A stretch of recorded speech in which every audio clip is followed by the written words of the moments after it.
wa rahmatullahi wa barakatuhu. Welcome to class 7 students. We'll be learning a new poem. So what can you see in the picture? Yes, you can see greenery all around. So here, where can you find greenery in cities? Yes, in parks or any other places. So is it necessary for us to grow trees and plants around us? Very much, because they give us fresh air and they also provide shelter to certain birds and few pet animals also. In this poem, which is called as sonnet. What is a sonnet? Sonnet is nothing but a 14 lines poem. So always remember 14 lines poem is called as a sonnet. And you may also get a question like sonnet is called as, what is a sonnet, or how many lines poem is a sonnet? And this poem is composed by Toru Dutt. She is a poetess. She has written this poem, and in this poem she is describing the beauty around her bungalow. In the house where she lived, she had many plants and other trees growing around her house. So she has described that beauty. So let's read this poem and understand what is given in this. So let's read the poem now. A sea of foliage girds our garden around, but not a sea of dull, unvaried green. Sharp contrasts of all colors here are seen. The light green, graceful tamarinds abound, amid the mango clumps of green profound. And palms arise like pillars grey between, and over the quiet pools the seamulls lean. Red, red, and startling like a trumpet sound. But nothing can be lovelier than the ranges of bamboos to the eastward, when the moon looks through their gaps and the white lotus changes into a cup of silver. One might swoon, drunken with beauty then, or gaze and gaze on a primeval Eden in amaze. So what have you all understood? Yes, so let's understand now. A sea of foliage girds our garden around. So she's telling that a sea of green leaves, all different types of green shades of leaves are around her bungalow. And why is she telling sea of foliage? She's telling that the leaves around her, the number of plants and trees around her house looks like there's a sea of plants and trees. So that is why she's telling a sea of foliage girds our garden round, but not a sea of dull, unvaried green. So she's telling that there are no dull colors of green. There are no dull shades of green. Rather, all the colors of the leaves are bright. Sharp contrasts of all colors here are seen. So she's telling that around her bungalow, there are all different sharp contrasts of colors. The colors are too attractive and bright. The light green. So here she's trying to tell us that the light green, graceful tamarinds abound. So here there are contrasting colors, opposites, light green, dark green, and so on. So here she's also telling that there is a tamarind tree around her bungalow. So when a tamarind tree grows, the tamarind is not brown as soon as it grows. It grows like small young seed which turns to become green. So she's describing the color of tamarind as light green. And how is it? It's very graceful. And she's also telling that amid the mango clumps of green profound. So she's telling that there are mango trees also, and the mangoes in the trees are grown like clumps, like deep green. So when the mango grows in tree, will it ripen as soon as it grows? No, it takes time to grow a little bigger. Then it becomes a raw mango. And what's the color of raw mango? Different greens based on what type of mango tree it is. And palms arise like pillars grey between. So here the palms also are there. What are palms? So here she's also describing that there are palms arising. The palm trees are also growing. And how do they look?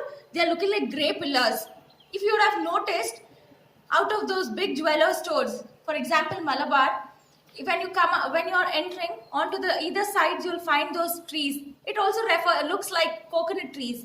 So how is the trunk of the tree? See the picture? Yes. What does it look like? It's looking like coconut trees, right? But these are palm trees. So how is the trunk trunk of the tree, it's looking grey in color. So that is why Toru Dutt is also telling that the palm trees look like pillars grey, because she is admiring the beauty with her own eyes. So she is comparing the palm tree's trunk to the grey pillars. And over the quiet pools, the seamals lean. So now she's also telling that over the quiet pools, the seamals lean. So here seamals mean they are silk cotton trees, and these trees will have maroon flowers. It's really beautiful to see them. So here the poetess is telling us that these trees are leaning on the quiet pools. The water pools which are there, they do not make any noise, because that is the remaining water which is collected. So on those pools, these trees are leaning.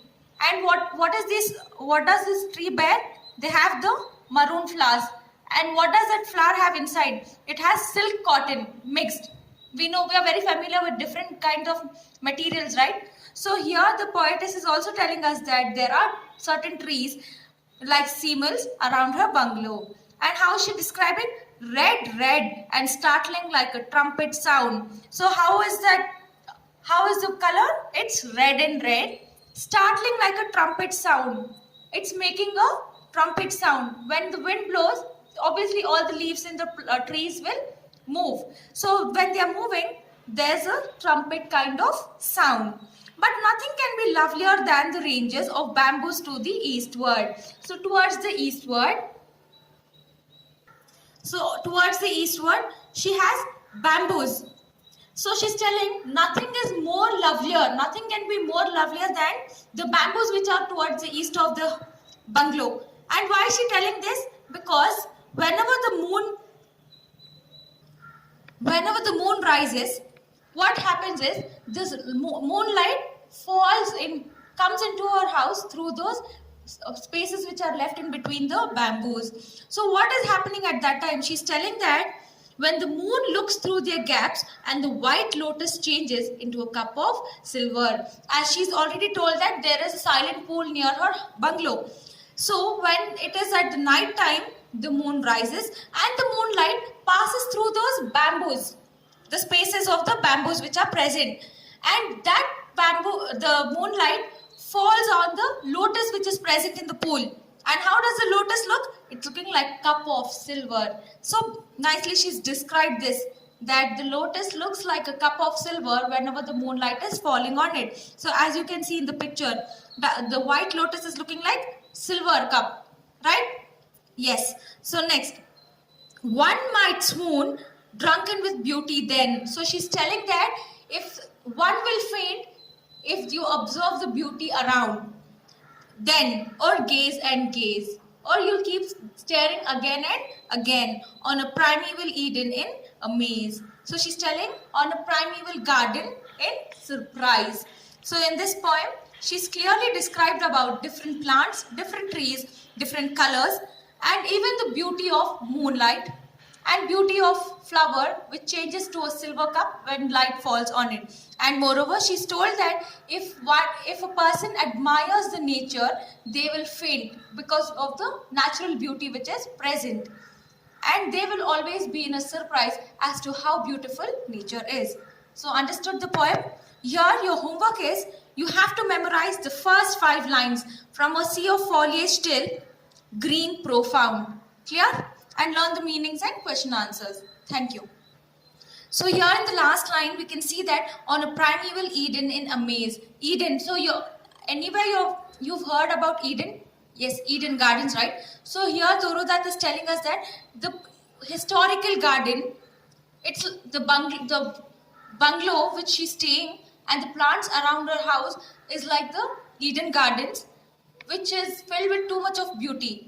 And Alhamdulillah, Allah has also blessed us with nature, beautiful nature around. If you have failed to observe the nature, then you have failed to observe the beauty which is present in it. So never miss the opportunity to sit and admire the beauty of Allah's creation. Got it?